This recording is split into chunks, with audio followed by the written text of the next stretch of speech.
Welcome. Today I'm going to be talking about Bleach Thousand War arc.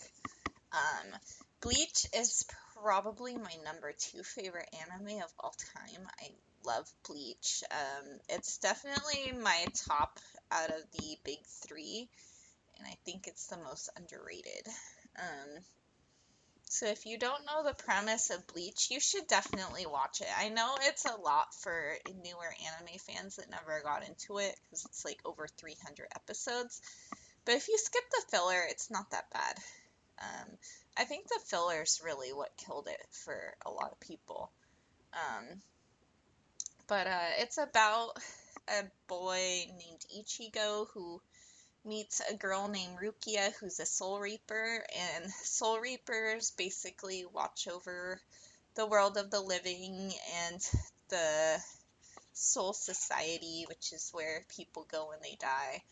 And there's hollows that are spirits that didn't move on, basically ghosts that turned evil, and then there's holes, which are the good spirits. So they're in charge of going to the world of the living and sending the holes um, to Soul Society, and then taking out the hollows so their souls can go to Soul Society or are purified or whatever.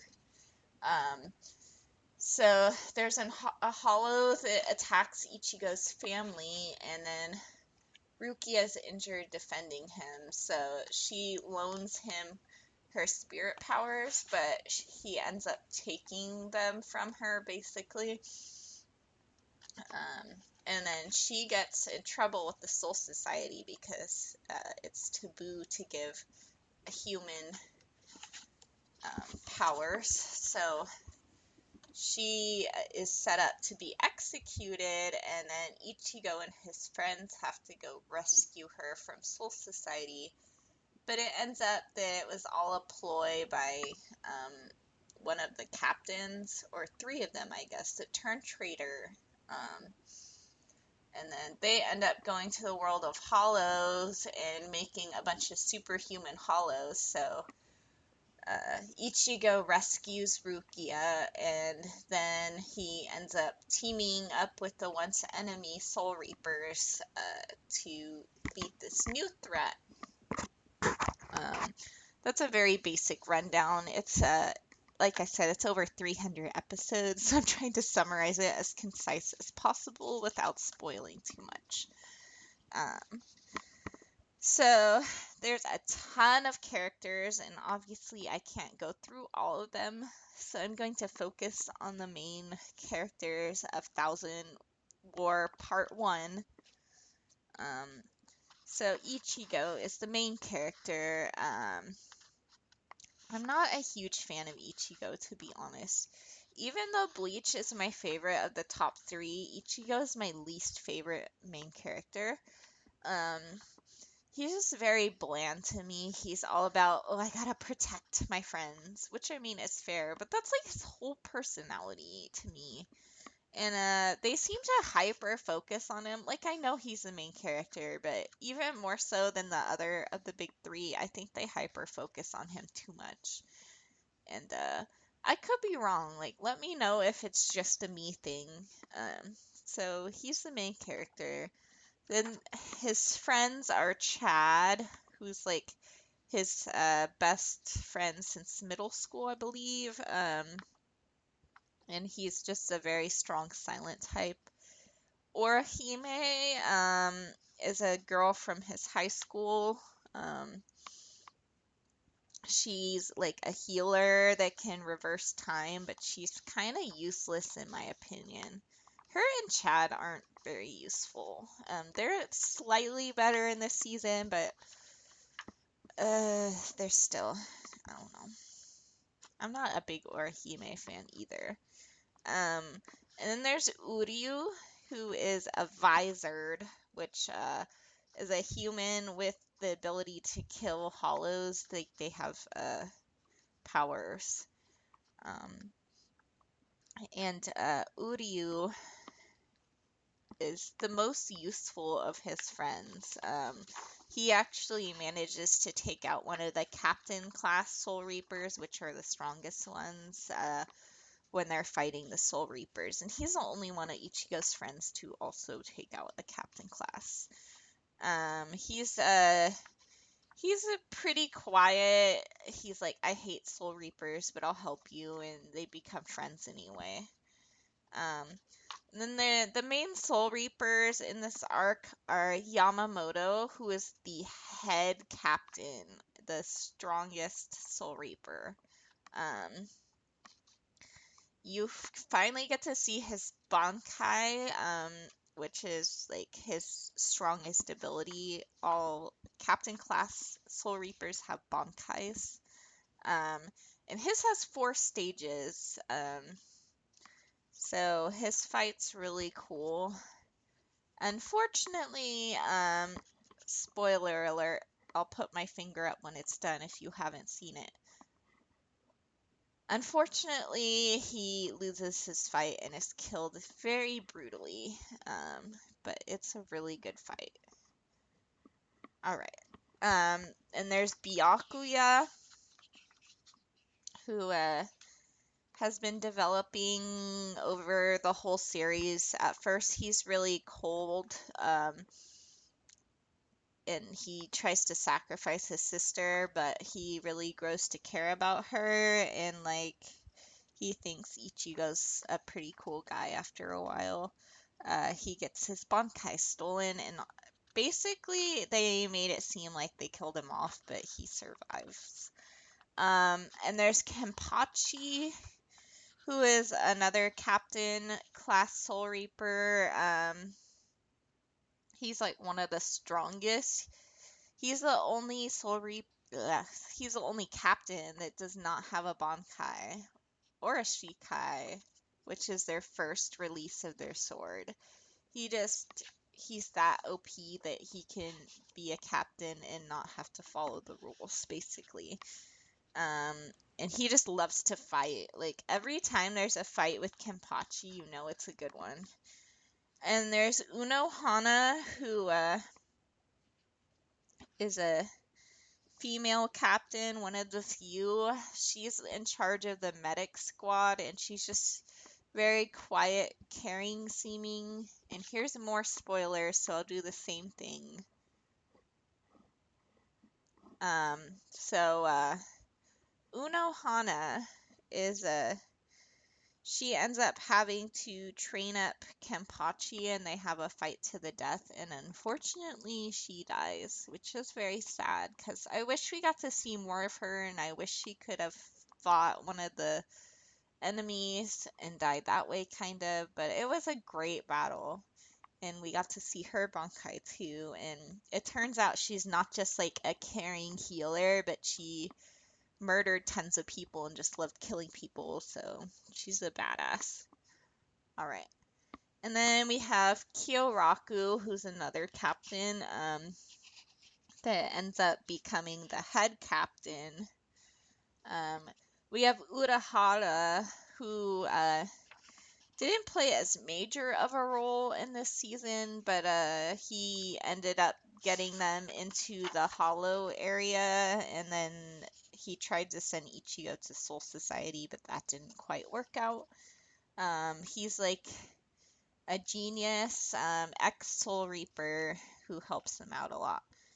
Rukia is the girl who gave Ichigo his powers originally. She learned to use her Bankai, but she was defeated badly. Renji is also like Ichigo's rival. He's a lieutenant, but he can also use his Bankai. And his sword got destroyed and he lost badly too. And then there's a Ronkar, which are the Hollows that have gained Soul Reaper powers. They didn't play a big role in this core of the season, so I'm not really gonna go into them for now. And the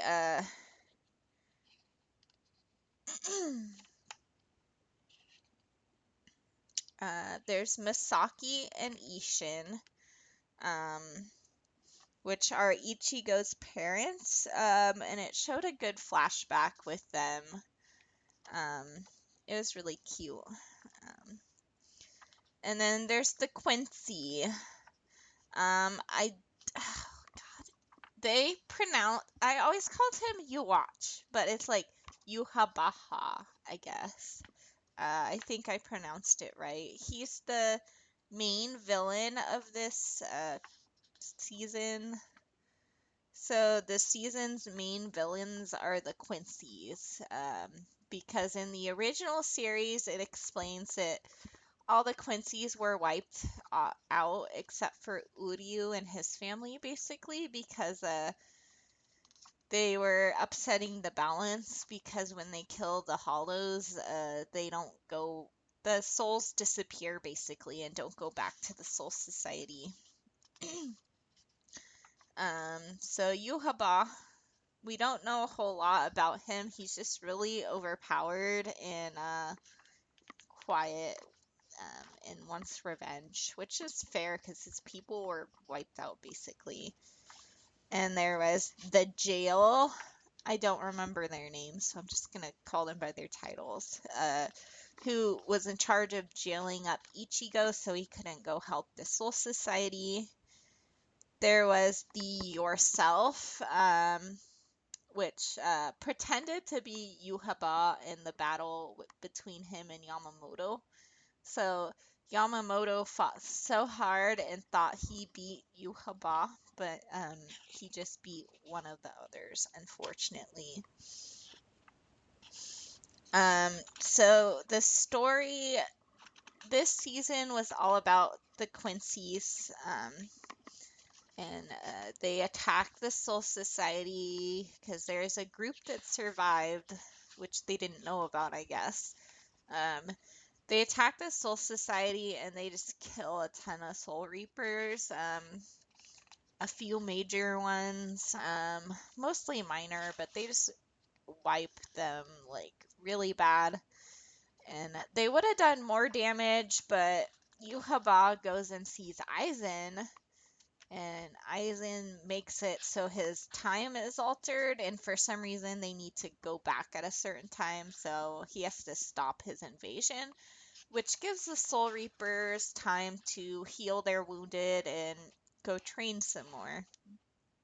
Um, and then we're introduced to Squad Zero as well, who come down and heal Byakuya, Renji, and Ichigo and try to repair their weapons and whatnot. Um, so we get to see more about Squad Zero, and we learn that Ichigo is also a Quincy because he has to be everything, apparently. So we learn more about his past in Misaki and Ishin. And yeah, it's a really interesting arc. And then, of course, Kenpachi and Unohana battle, which I didn't expect to see this early, but they did it. It was there. It was great. Um, so the whole arc was great. It was full of action and battles and greatness. And did I say great too many times? But it was great. Yeah, and even the flashbacks were interesting. Like Masaki and Ishin's story was really good. Seeing Squad Zero was really awesome, and yeah, it was great. Again, I say that. So my best boy was Kenpachi, and my best girl was Unohana this arc. I mean, overall, I love so many characters, but in this arc, those were the two that stood out the most. Um, the world is also, oh my gosh, I forgot. Okay, so the characters I give 8 out of 10, and then the story I give 10 out of 10. It was, like I said, it was great.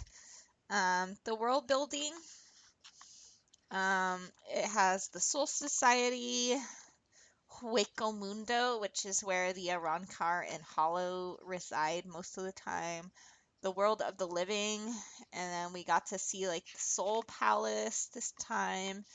And I think they do a great job with their world building. There's so many interesting and different worlds. I give the worlds a 9 out of 10. For abilities, they have a lot of cool abilities. Most Arrancar and Soul Reapers have Zanpakuto, which are their swords, which like have a soul basically. Um, so they have Shikai and Bonkai. They have Flash Steps. They have Keto, which is like magic spells. And then the Quincy have like their bow and arrows, but they also have new abilities that are still being discovered. So they have great abilities. Overall, I give Bleach a 10 out of 10. It was my 10 out of 10 this series, this season. Thank you for watching, and I hope you enjoyed this. Please let me know what you think of Bleach. I know this one was longer, so if you stuck around this long, thank you. And please like and subscribe if you enjoyed this. I'll see you next time.